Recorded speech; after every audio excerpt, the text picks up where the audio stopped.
حبايبي بقى، اما سلقت الترمس انا بليته من بالليل وقمت الصبح سلقته ونقعت شويه في الميه عشان يبقى اصفر كده وحلو. ده نص كيلو. ثم بل من بالليل زيت ماشي، ونحط عليه ليمون، ده حياء، نحط عليه ليمونتين ونحط القشر في قلبيه برضه.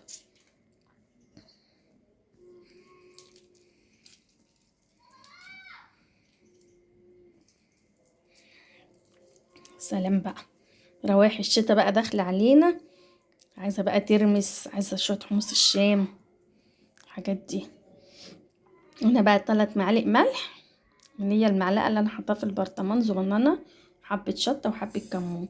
طبعا الشطه دي قليله، بس بقى ايه، احنا لما نيجي نغرف